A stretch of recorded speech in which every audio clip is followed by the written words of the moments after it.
Commissioner Telez, I think just whenever you're ready, I think we've got everything we need on our end.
Okay, Commissioner Telez, just letting you know, I think we've got everything we need on our end with the PowerPoint, and it is 1:30. So whenever you're ready to begin, we're good on our end.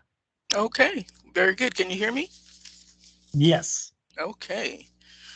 All right, everyone. Welcome to the Commission for the Transportation Disadvantaged, CTD, public workshop.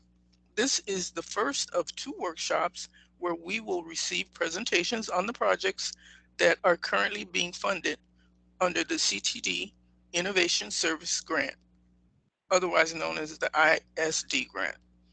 My name is Dr. Robin Telez, and I am the chair of the ISD Grant Subcommittee.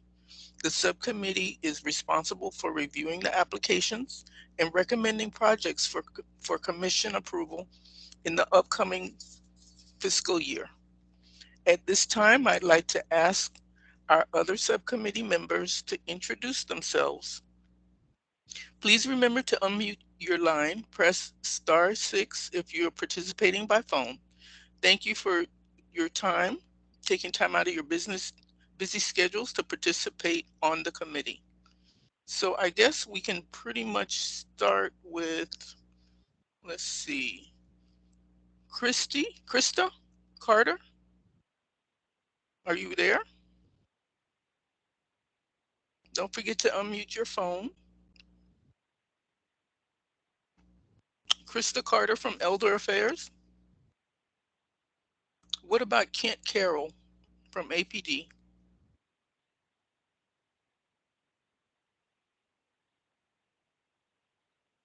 What about Gabe Matthews of FDOT? Hi, Chairwoman Tellez. This is Gabe Matthews. Nice to hear your voice. Same here. Was I supposed to say other stuff?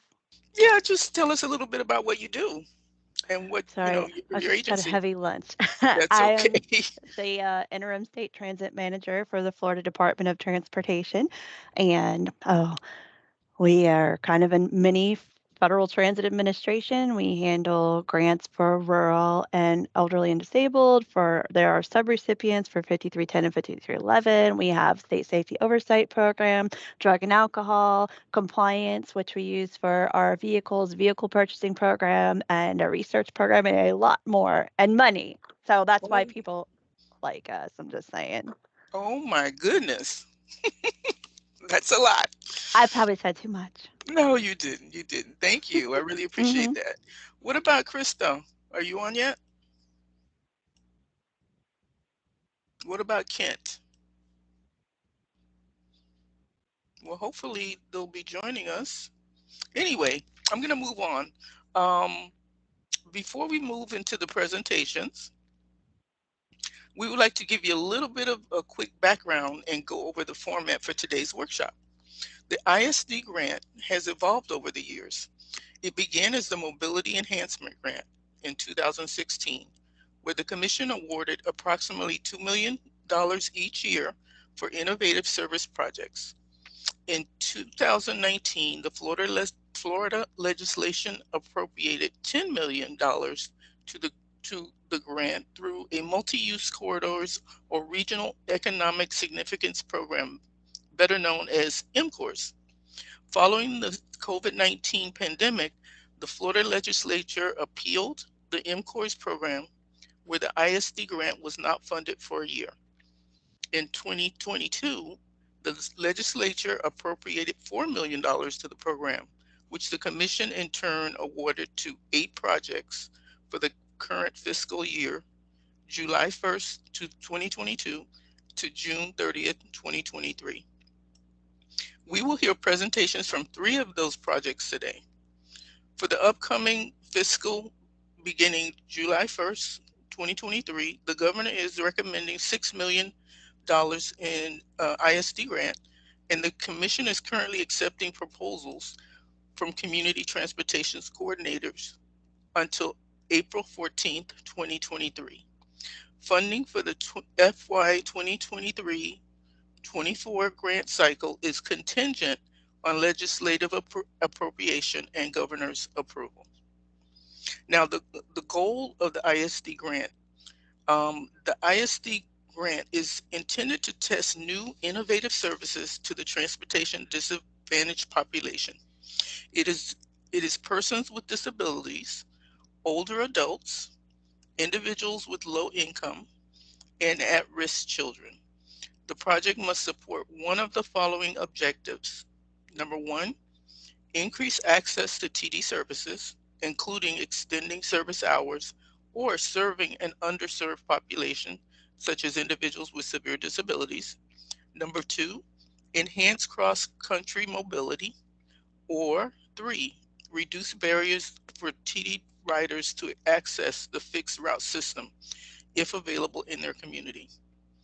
Currently, CTCs are the only entities eligible to apply for funding. However, CTCs are strongly encouraged to work with their non-traditional providers, such as transportation network companies known as TNCs, and other partnerships to support the delivery of services under the grant. Now, the format for today's workshop. Today, the Commission will receive 2 presentations from the ISD grant projects in Indian River, St. Lucie, Martin, and Hernando counties. Each presentation will be followed by a question and answer segment with commissioners and subcommittee members. We will also have a public comment segment at the end of the workshop. This is a public meeting and operates under Florida's Government in the Sunshine Act. This meeting is being recorded, and all verbal, written, and text, i.e. chat box, feedback will be included on the record. We advise commissioners on the webinar not to communicate privately via chat box with other board members in order to ensure discussions remain within the sunshine. No action will be taken by the commission today or during the second workshop on March 22nd. However, these presentations will be considered as part of the subcommittee's review if the project is reapplying for funding for the next year's grant cycle. So now I'd like to introduce our first speaker is Chris Stevenson. He is a Director of Transportation for the Senior Resource Association, SRA, which is a CTC for Indian River and Martin County. Chris will first present on the Indian River St. Lucie ISD project, followed by Martin County ISD project.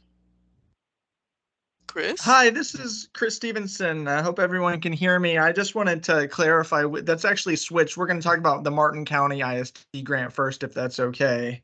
Okay. Okay, and I just want to thank you all for letting us have the opportunity to talk this afternoon about our ISD grants.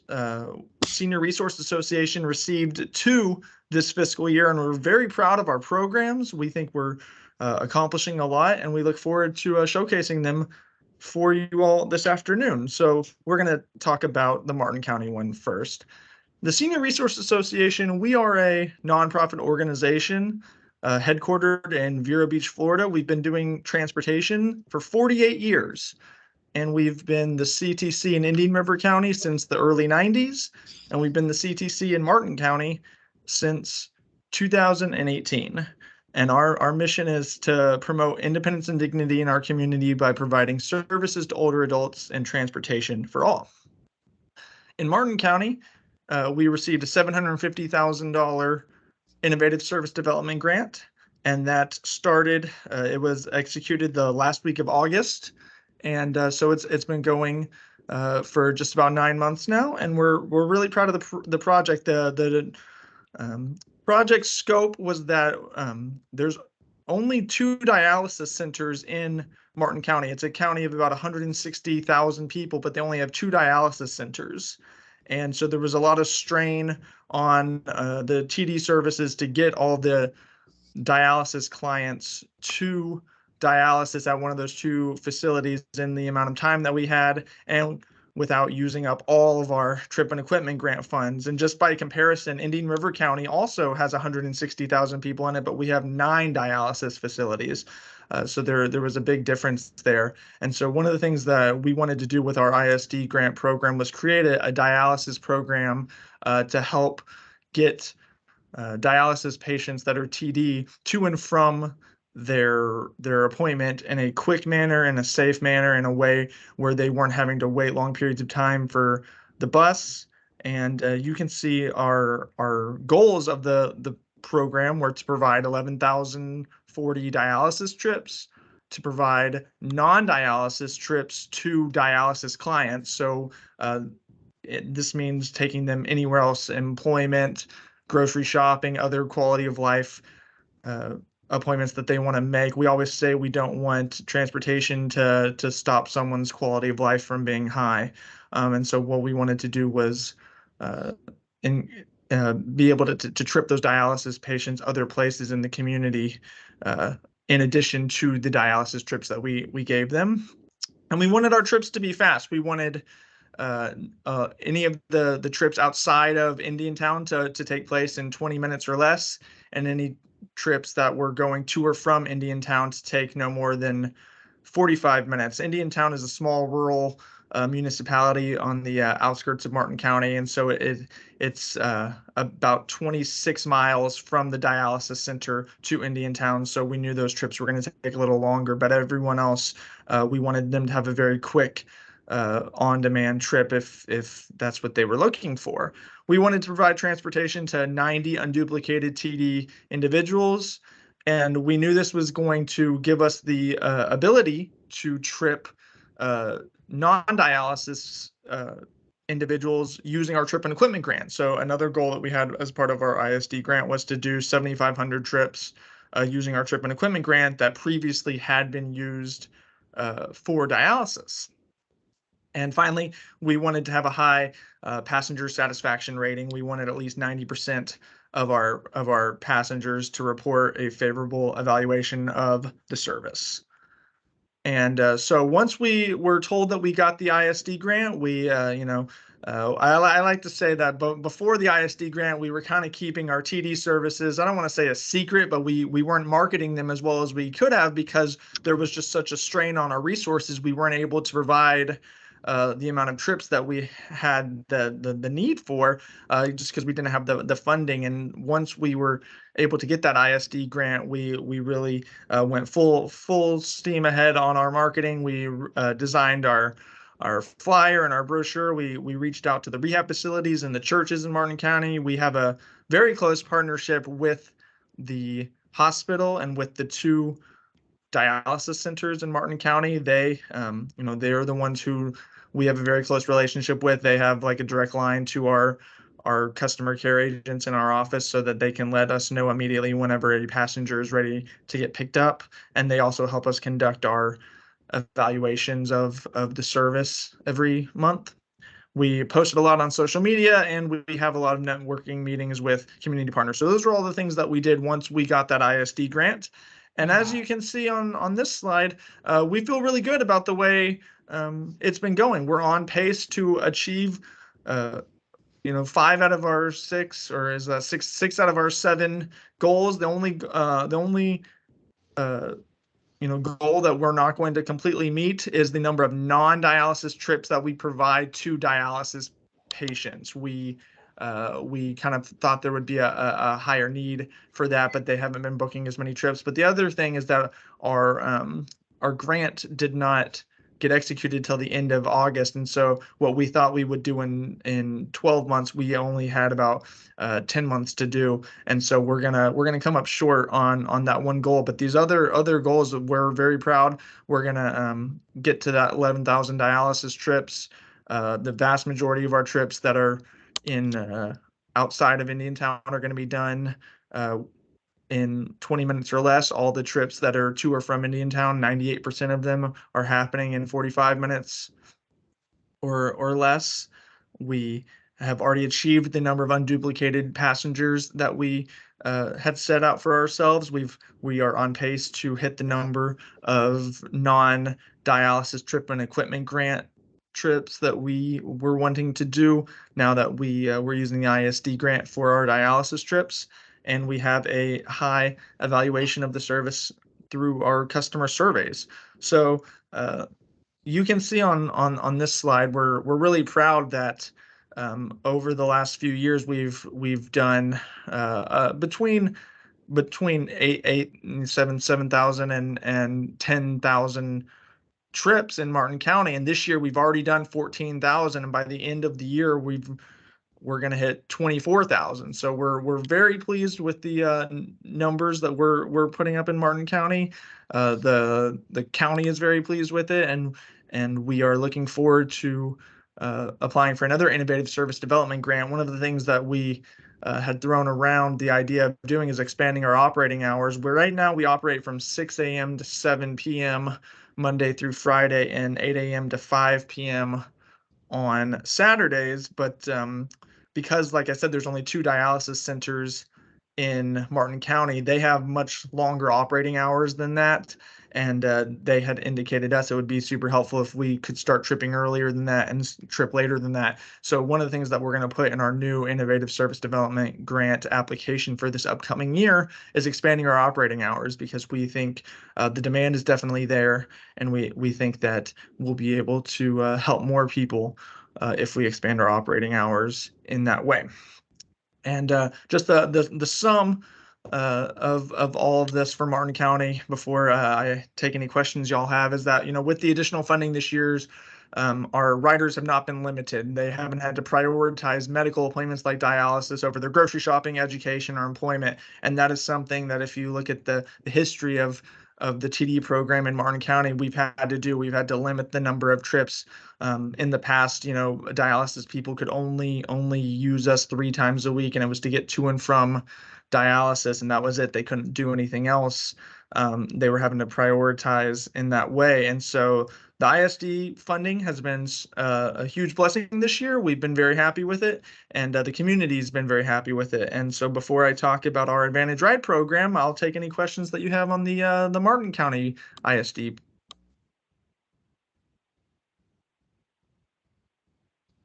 Chris, Hi, this is Commissioner Barrios. I'm sorry, you want to go ahead? No, you go ahead.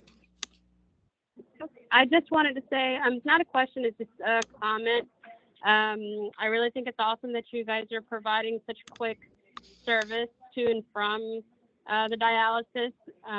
As a user of paratransit, I know, for us, how long time is a huge issue a lot of times, and especially when you're going to do medical treatment and stuff. I'm sure the riders appreciate the quick trips, and I think that's awesome. Yes, ma'am. We're really proud of the work we've been doing and how timely we broker the workout. We have about 5 transportation vendors that we use, and we've got a really good relationship with our vendors, and they're doing great work for us, and we're very happy with the work we're getting out of our vendors right now, and we're hoping to continue that into the future. So thank you. Yes, Chris, I agree. I mean, this is huge. That population timing is very important, most important, especially after their treatment. I had a question regarding the growth. What's driving did you all have a higher population or people moving into the area, or are you just able to provide more trips now? That's a great question. So it's a little of both. There are more people moving to South Florida, but the reality is we were not able to serve as many people in the past because of our limited funding. Once we were able to get the extra funding, we were able to really open the floodgates on how we marketed the service and how we were able to sign more people up for the service that in the past would have been eligible for TD, but they didn't know about the service or they hadn't heard about the service. And once we got the extra funding, we were really able to, like I said, we went out to those rehab facilities and the churches, and we really hit the marketing hard to make sure that that this thing, I don't want to say it was being kept a secret in Martin County, but we weren't marketing it as much as we could have because we knew we didn't have the funding for it. And so once that funding constraint was not there anymore, we were really able to continue to market the service in a really healthy way so that we got more unduplicated passengers signed up. And so we're really proud of how it's grown over the last year. Comment? Oh, and John Irvine wants to say something too. Yes, I've been the project manager for Martin County for many years now, and before SRA took over, the demand just for dialysis treatment in Martin County, if they fulfilled every dialysis trip request under the TD program, it was going to use 100% of their budget every year, and so they had to limit dialysis to 50% of the TD budget, back then. And the demand has always been there, but the funding has not. And the local county government has never really bought into transportation. Their county government just didn't support it that well, and they would do the minimal 10% match that we require under the TD program. But through SRA, they have worked really hard to educate the local elected officials and have got them now supporting the program much better than they ever have before. And not only did they support the TD grant, but they also supported the match for the ISD grant too as well. Yeah, that's correct. And they're working with them individually and collectively to keep them educated and aware of what this is really doing for that community. And it's making a difference, and it's really showing, it's really counting, it's paying off. I'm really proud of the work that they're doing there. Wow. I did want to say that Krista has joined us. Krista, you there? I am. I'm sorry that I was late to the meeting. No, welcome. Just a quick introduction, and then we'll go back to Chris. I'm Krista Carter, and I'm with the Florida Department of Elder Affairs. I serve as the liaison to the Commission for Transportation Disadvantage. Thank you. This is David Darm. I just wanted to say there is heard a comment in the chat box. What I would suggest we do is that we note those comments, and then we'll come back to them at the public comment segment.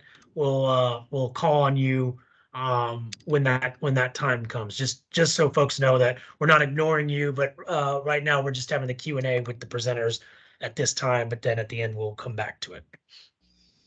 Are there any more questions from the commissioners or advisors regarding Chris's presentation? Okay, Chris, if that's so, you want to move on to your next presentation? Sure. So now we're going to talk about the Advantage Ride program that we're operating in. We're actually operating it on the entire Treasure Coast, but the ISD grant that we got is specifically for Indian River County and for St. Lucie County. And this is a project that's really near and dear to my heart. This started back in 2020. The Florida Developmental Disabilities Council approached the Senior Resource Association as the CTC in Indian River County to trip people with developmental disabilities. And at the same time, St. Lucie County, which is the CTC to our south, was getting a mobility enhancement grant from the CTD to trip the same group of people. And so we decided to streamline our services. So we joined forces. And so this is really just a testament to the partnership between multiple CTCs, SRA, and the St. Lucie County, and multiple funding sources with the CTD and with the FDDC. And now currently the Florida Department of Transportation is helping fund some trips with the 5310 grant. And so it has really turned into the most successful paratransit program on the Treasure Coast. And we'll talk about the trip numbers in a second. But specifically what this program was designed to do was trip people with developmental disabilities in Indian River County and St. Lucie County. And what we had found was that we did a lot of outreach to that community. And what we had found was that those individuals with developmental disabilities were not taking advantage of our existing services, TD services, ADA services, things like that, because they were worried that the driver of the vehicle and the people they talked to on the phone were not equipped with the skill or the education to work with someone with the developmental disabilities. So the way we crafted this program, it is set up so that if someone is part of the Advantage Ride program, they have to go through the same TD eligibility process. But if they are part of the Advantage Ride program, everyone they talk to will have had training in working with people with developmental disabilities. Everyone that they ride in a vehicle with, everyone that they encounter through this program has had training in working with people with developmental disabilities. And that's what we're really proud of with this program. And it's not constrained by any county lines. It goes all along the four counties of the Treasure Coast: Indian River, Martin, St. Lucie, and Okeechobee. And it's really just a testament to how well all these different agencies are working well together to help this very vulnerable demographic of client take trips. And you can see our goals were to provide 41,365 trips to the developmentally disabled, to provide transportation to 600 unduplicated passengers, to have no wait list. When the mobility enhancement grants went away a couple of years ago from the CTD, St. Lucie County graciously chose to fund those trips locally. We didn't have any, we had a little bit of funding from the FDDC and from FDOT through the 5310 program, but the vast majority of the funding was TD funding. And when that went away a couple of years ago, St. Lucie County kept funding locally those trips, but there was a waiting list for services because of how big the program was. So we had about 75 people on the wait list at one point in 2021. And part of our ISD grant application last year was saying we wanted to get rid of that waiting list. And just like our Martin County ISD grant, we wanted to have the passengers be happy with our service, to report a favorable evaluation of the service. And this service operates from 5 a.m. to 11 p.m. Sunday through Saturday. It's 7 days a week. And the main source of the main trip generator for this program has been taking people with developmental disabilities to work. For example, there's a minor league baseball stadium in St. Lucie County where there's a lot of people in the developmentally disabled community that work selling hot dogs and doing parking at the parking lot and things like that. And they weren't able to take advantage of existing TD services or fixed route services because it didn't operate late enough. And so we made our operating hours from 5 a.m. to 11 p.m. and it's really been very successful. Just like with our Martin County ISD program, once we got the funding, we really started blasting out information about the program everywhere, all in Indian River County and St. Lucie County. We distributed a lot of promotional brochures. We do a lot of travel training at our local disability resource centers. And we try and let this demographic of people and their caregivers know about this program that they can use to take trips. And we're really proud of the success we've seen. We've got 3.5 months left in the fiscal year, and of the 4 goals that we had, we're going to achieve 3 of them. We have already tripped 1,500 individuals, which is more than double the 600 that we had put on our application we wanted to do. We've gotten rid of the wait list. There's no wait list anymore. 90% of our passengers are reporting a favorable service. And the only reason why we're kind of like in Martin County, the reason why we're not going to get to that 41,000 in number of trips is because the grant got executed at the end of August rather than July 1st. So we've had about 10 months to, so the trip numbers are based off of we're only going to have 10 months to do the trips rather than 12 months. And so that's why we're going to come up just a little short there. But that 41,000 and even that 32,000 is the most trips of any demand response service on the Treasure Coast. So this is by far the largest demand response paratransit service on the Treasure Coast, and it's taking this very, very vulnerable demographic of people all over the county, and all over Indian River County, all over St. Lucie County, and it's with trained providers who know how to work with people with developmental disabilities. And so we're just really proud of the work that we've done. And you can see on there, last year we did 14,285 trips in those 2 counties. This year we've already done 18,555, and we're on pace to do about 32,000. So we're really proud of the program and how it's grown. And one of the things that we're talking about doing to expand it even further in the upcoming fiscal year is going 24 hours a day. We're operating 5 a.m. to 11 p.m. But when we were talking with some of our community partners, they said, that the next step would be to operate it 24/7, and we think we have the technical capacity to do that. So that's one of the things that we're looking forward to putting in our renewed application that will turn in before April the 14th. And we're just really proud of that project. And these are some of my favorite comments that we get. We've got a lot of positive feedback from the developmentally disabled community. People saying they want to be able to go to work without us. People saying that we're a lifesaver for their family, and that someone can't go to their therapies if it wasn't for the ride that we're able to offer. So we're just really proud of the program. We're really proud of the partnership we have with St. Lucie County to the south of us. They've been so helpful, and they pay the vast majority of the local match for this program. And so I just can't say enough about the partnership that we've got with the CTD, with the CTC to our south, with FDOT who helps fund this trip. And this has become a very successful program that we're very proud of, and we hope to continue in the future. And that's really the end of my presentation about that program, and I'll take any questions you have.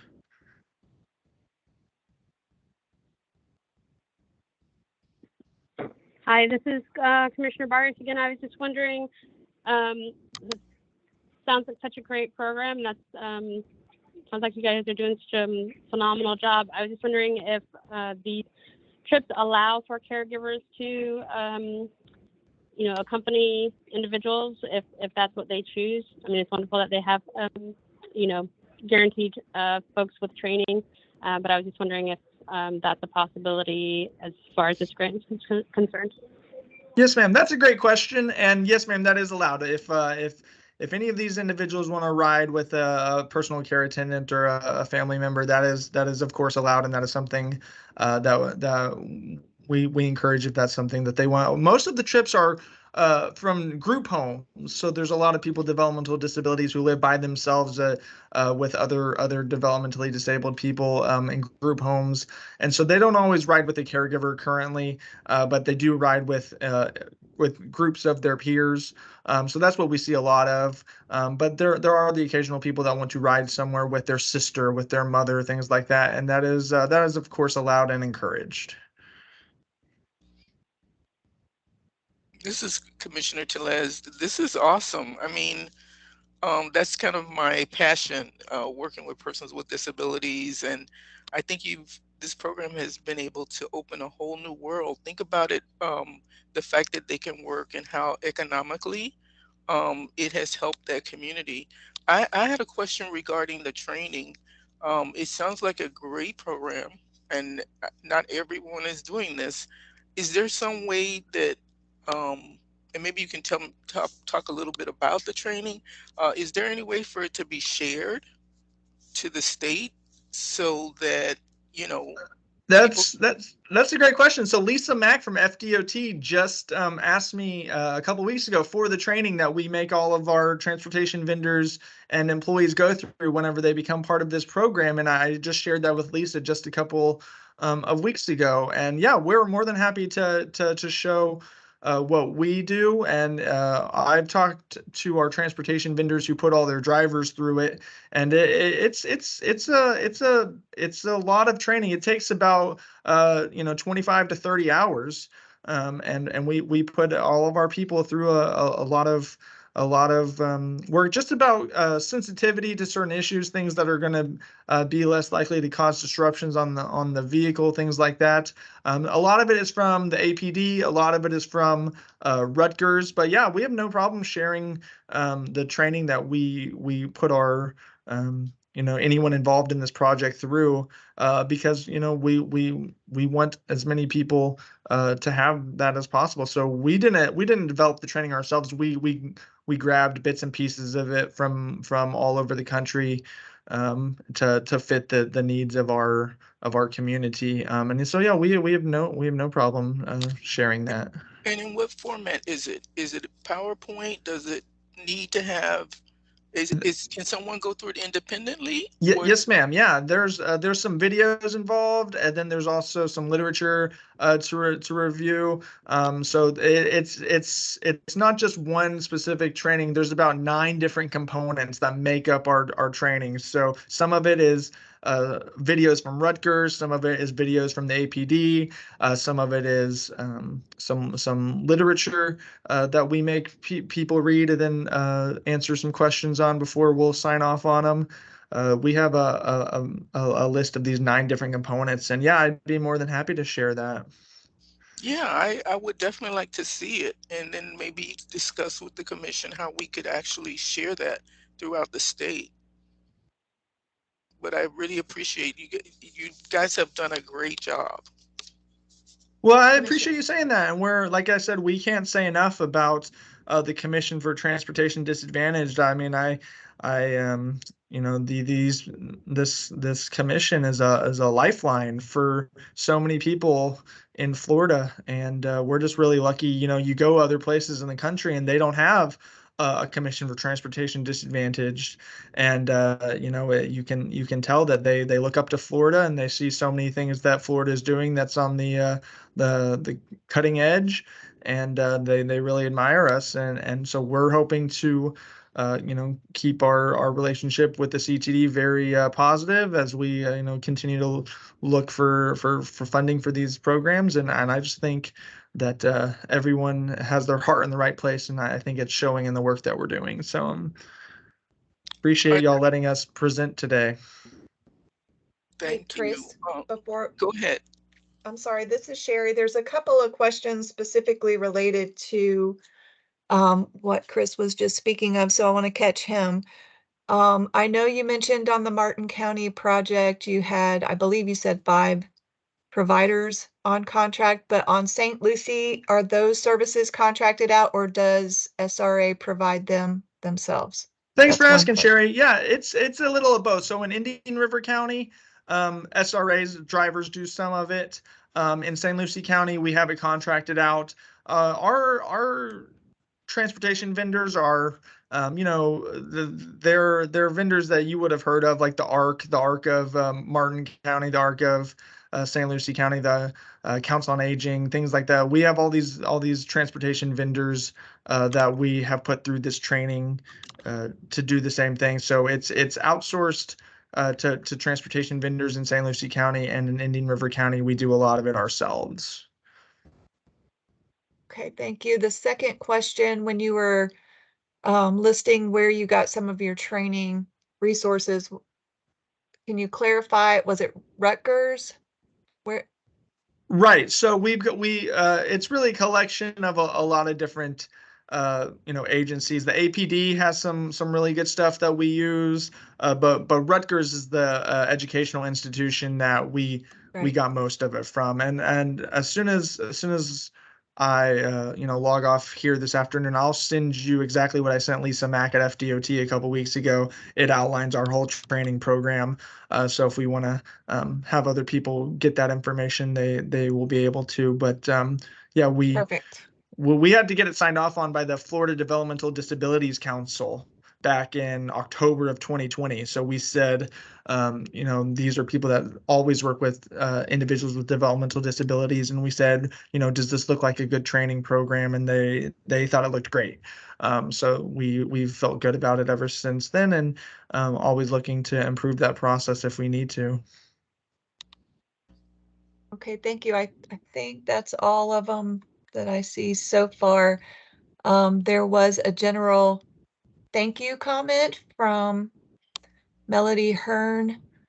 Yes, Thank Miss you. Hearn. Miss Hearn is one of our community advocates from the Family Cares Council, and she's great, and she works a lot with the developmentally disabled community, and we're lucky to have a partner in South Florida like her, because she's very vocal for that demographic of individuals, and we appreciate Miss Hearn. Okay. Are there any more questions for Chris? Hi, Commissioner Barnes. One more question really quick, if you don't mind. Going back to the training, I know you guys are just getting started. And I was just wondering if this is something that turns out to be long-term, which I'm sure we all hope it is. I was wondering, are you guys going to require, refresher training, or is that even something you've considered at this point? Yeah, that's a great question. And we do, I know on our end, we do refresher training on our drivers regularly.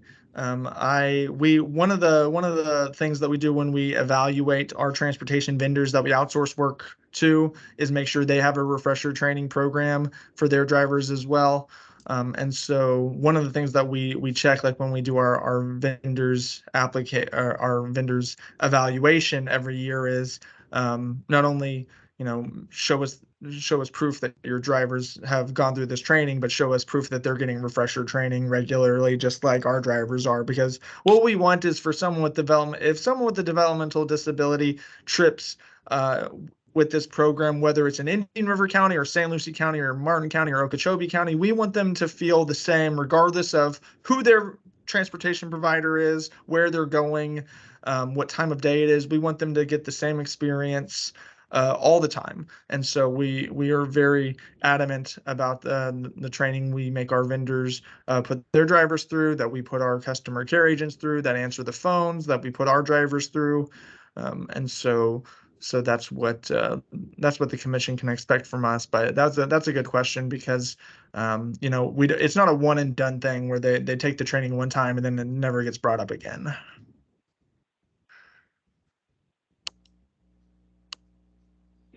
Thank you.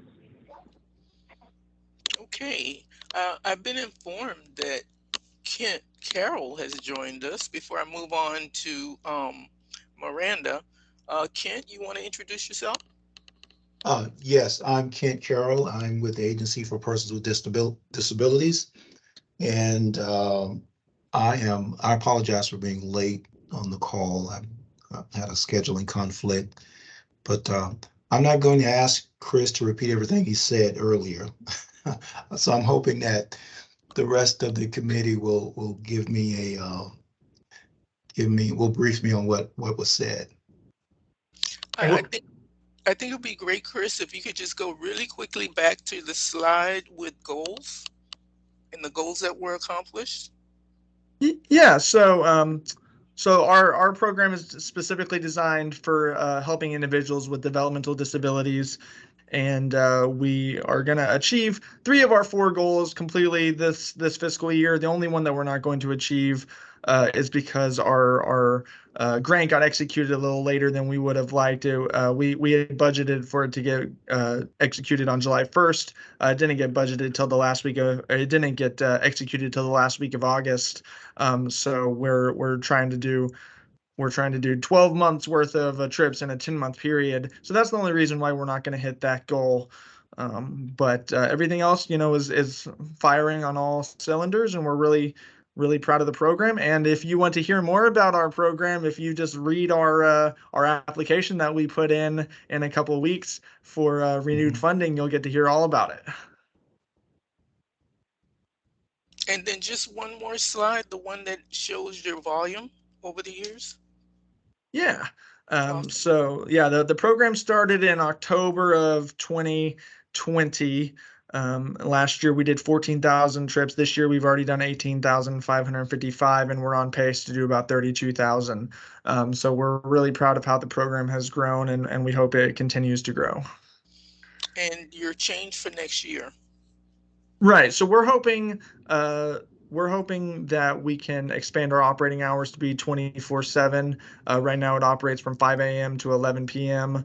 But we do think that there might be a need for some trips later in the evening or earlier in the morning, and that's something that we have the technical capacity to do.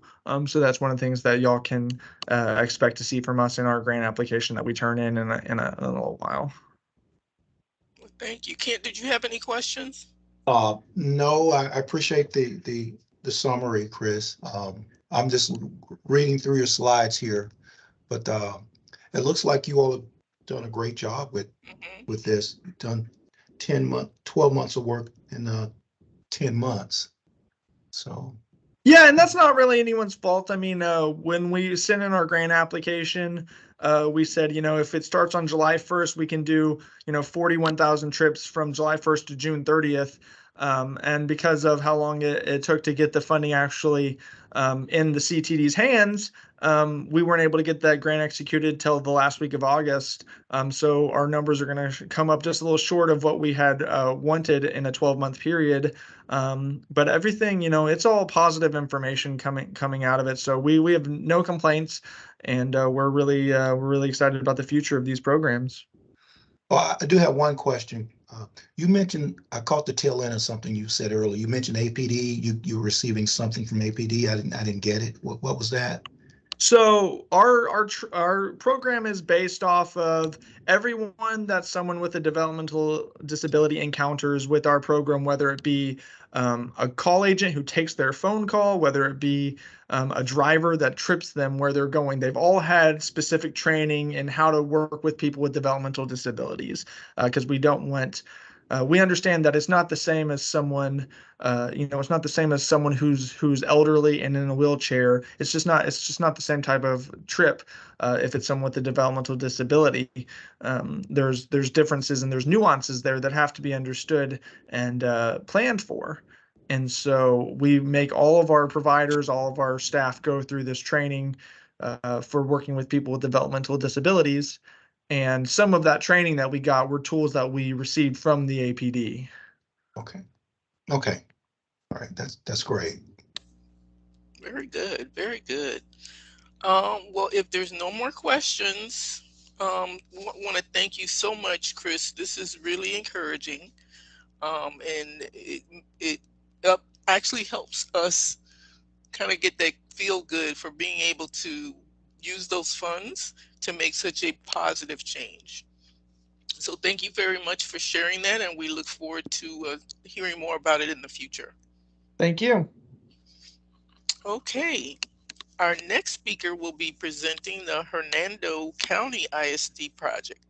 Miranda Maldonado is the Transportation Director for Mid-Florida Community Services Incorporated, which is the CTC for Hernando County. Hi, good afternoon. Yes, my Miranda. name is Miranda Maldonado. I'm from Mid-Florida Community Services. I'm really excited to share some updates on our ISD grant and a little bit of background. Mid-Florida is a community action agency, and we've been in transportation for over 40 years. Alrighty, so a little bit of an overview on our program. We have. I'm so sorry, Miranda. I'm sorry to cut you, Judge. I just let me know when you want me to turn the slides. I'll be controlling it. Just so I didn't miss. I don't want you to miss the slides that you're trying to communicate. Okay. All right. Perfect. Thanks, David. All right. So we have 4 main goals of our program. So we're looking first at enhanced rural access to our rural parts of our county. And in this, we've been able to increase access by increasing the days available for trips. So we went from 2 to 3 days a week in rural areas to 5 days a week, with time starting as early as 8 o'clock and as early as 7 o'clock for dialysis. We also instituted a reduced fare program for veterans in our county and their families. Essentially what that entails is all veterans with proof of their veteran status are offered a discount of $1 each way instead of our normal fare, which is $5 each way. And that it also includes their families as well. We then were able to expand that a little bit to also offer a service to the James A. Haley Hospital, the VA hospital in Tampa. So essentially our shuttle service works by meeting at 2 points in our county. We have 2 pickup locations.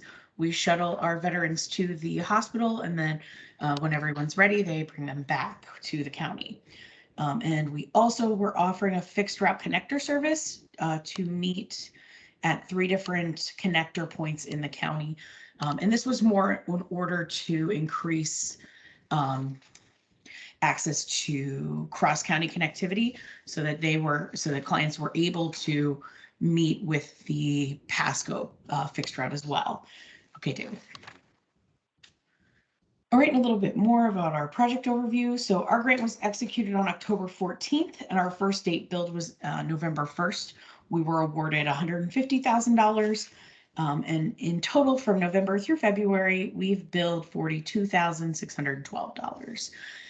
Now, we were also recipients of ISD in the past, so these are all programs that we've been continuing, that we've been able to continually offer for our clients.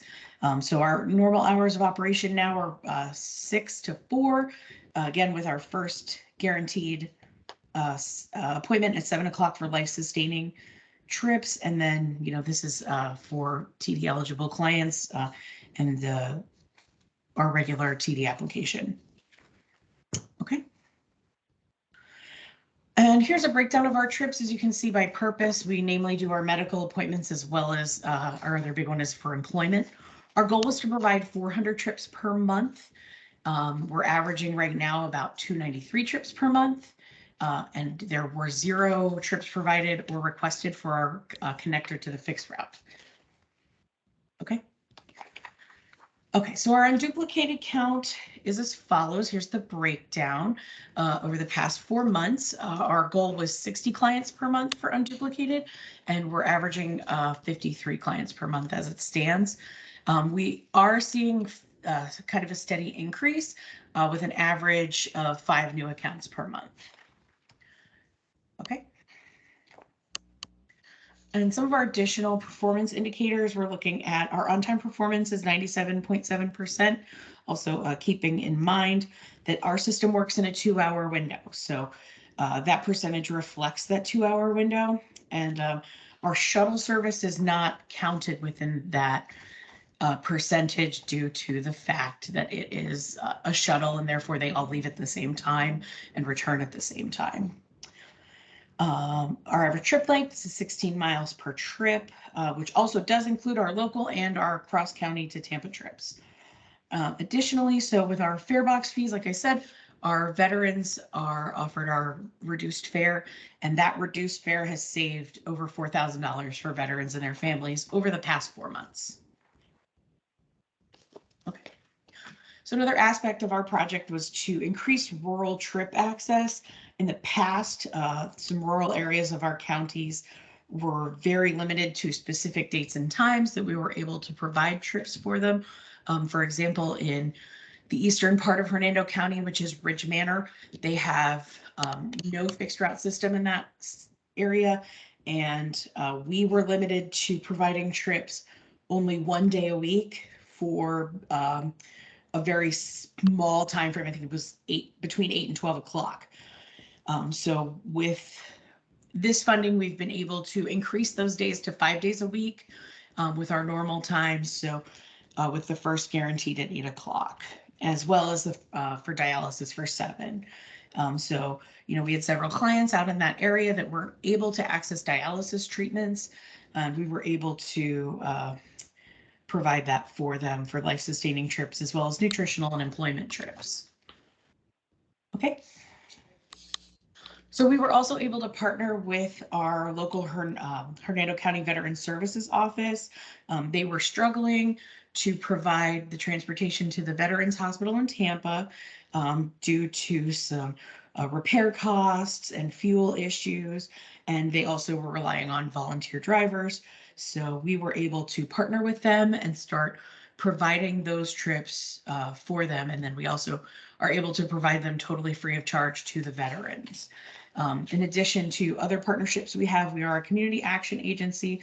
So as part of Mid-Florida as a whole, we also are able to recommend other services in our own agency, like LIHEAP, which is low income heating assistance, as well as congregate meal sites and weatherization services.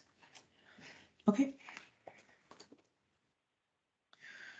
So for the current grant cycle, we have not yet done our surveys. Our it's scheduled for May. Our goal is also 90% favorable evaluation. We will be doing these over the phone. In our experience, our survey data, we found the most productive way to conduct them is over the phone because it also allows us to kind of connect with our clients. And if there's any gap in service, we can ask follow-up questions. And so that's scheduled for May, and we're so far preliminary. We get a lot of good feedback, so we're excited to see where that goes. Okay. So some of the challenges we faced are increased demand and our decreased ability to multi-load. One of our big things is we're able to do multi-loading, and with our Tampa shuttle, it's difficult. It takes an extra vehicle out of the running for local trips. And then also with the increased demand, we've needed additional vehicles, and that's upped our maintenance and repairs have increased. And our shop has been struggling to keep up with our needs. So we have since found some additional help to get those vehicles worked on and back on the road, as well as some additional vehicles through FDOT and the 5310 grant. And like everyone else in the state, we had trouble finding some qualified drivers, but as it stands now, we're fully staffed, and we have a lot of confidence in the team we have. So as driver stands now, we're looking excellent. So another challenge we have is for marketing, getting the word out for when services are changing or when we're adding things. We kind of have noticed that is a challenge, as well as our fixed route connector. We don't see a lot of movement on that. I get almost no requests for it. And generally those who have requested it usually stop the application process before going through with it and before finishing. So that's the other challenge we've had. Okay. All right. So what you can take from this project is to be open to partnerships and networking. Our biggest addition was our veteran shuttle. So we were able to partner with our local Veteran Services Office, who we made that connection through our TDLCB meeting, which is just an excellent place to make, you make your connections and really be able to analyze what the county needs from there. So I think that's a great way. Additionally, good communication with your clients is one of your biggest things. Making sure you get the word out and they know any updates you have, and sharing information is imperative to the success of any kind of project like this. And as always in transportation, be flexible when you can. Okay. So moving forward, we will be applying for funding in the coming grant cycle. At this point, we're considering breaking up the project into two, one for the increased rural access and one for the veterans transportation exclusively.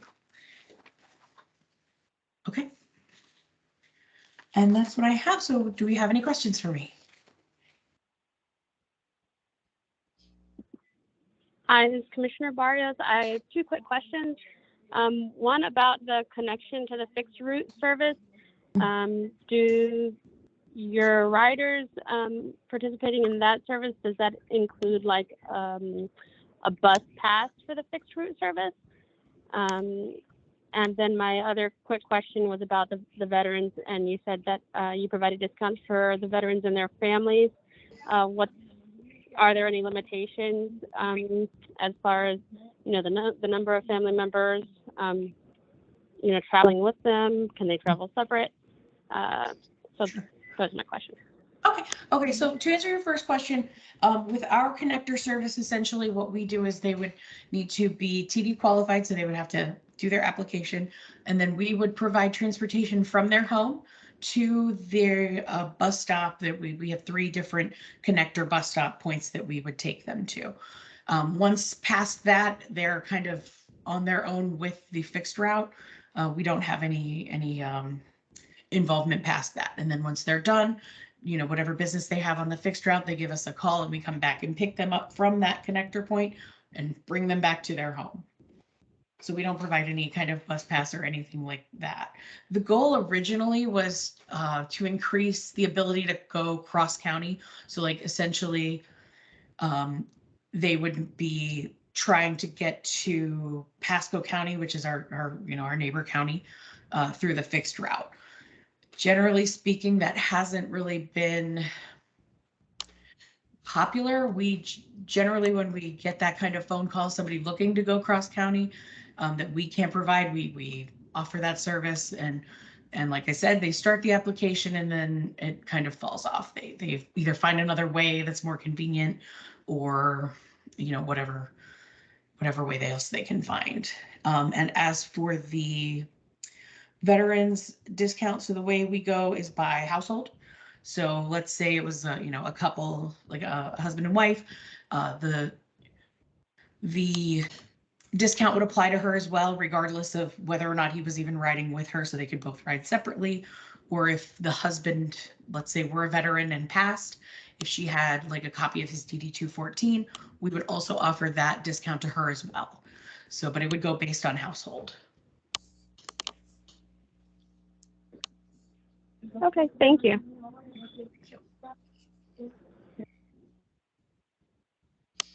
Miranda, this is Commissioner Tellez. Knowing that there's some service, or there is a service that's not being utilized, what do you plan on doing differently? You said you were going to apply again. What do you think will be a good way to go going forward? At this point, seeing very, very little demand, I would probably go so far as taking that service off. I would say within the past maybe 3 years, we've gotten less than 10 trips as a connector service. And it's something I'd like to revisit potentially maybe in the next coming grant cycles. Cross-county connectivity is something that is really difficult for our county. And ideally, I'd be looking for a better way to meet that need, because the way the connector service works now is not meeting that need. And when you say cross, where are people going? What's the end destination typically? We get most of our requests to go into Pasco County. There are some medical offices like in Hudson that cross over county lines, as well as our Bayonet Point Hospital. We've gotten requests to, and we actually don't have a Social Security office in this county. So if you need to go to a Social Security office, you would have to go to Pasco County. So any requests to go there, we usually would direct towards the fixed route, but generally speaking, we haven't gotten any actual trip requests to do that. And you mentioned something about marketing. How are you currently marketing? As it stands now, we've got our Veteran Services Office reaching out to their clients, as well as some publications we're in for veterans specifically. One of the communities around here is also runs advertising on our behalf. We advertise with them. What we're looking into moving forward is a postcard situation where we would send out postcards to those who would fall within our demographic. Some other departments in our agency have run a similar campaign and have seen good results. So that's something we're looking into moving forward. Okay, thank you. Thank you. Do we have more questions for Miranda?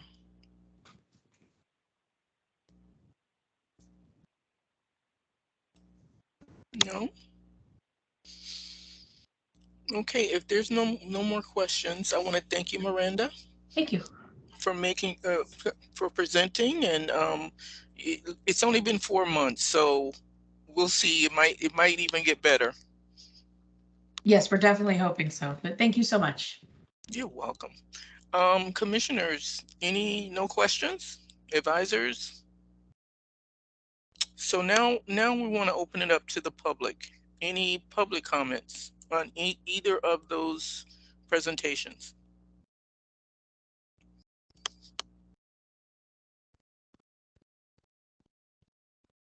Okay, they must have done a great job.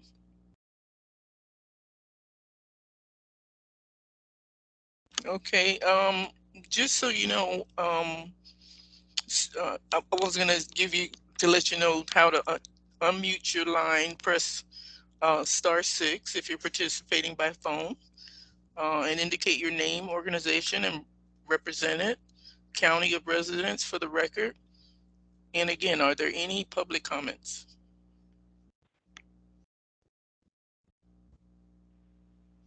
All righty. Okay, so these are just 2 presentations, or actually there are 3 counties. But I'd like to invite you to the ISD Grant Public Workshop on March 22nd at 9:30. We will continue to see these presentations, which I'm very excited about. And I want to again thank Chris and Miranda for your presentations, and we appreciate everyone for participating in today's workshop. We look forward to another great discussion on March 22nd at 9:30. David? Oh, That is all. Thank you so much, Commissioner Tellez and the subcommittee members for being there. Commissioner Barrios, thank you for asking good questions, and look forward to seeing everybody next week. Thank you, David. Thank you. Debbie, you may go ahead and stop the recording. okay.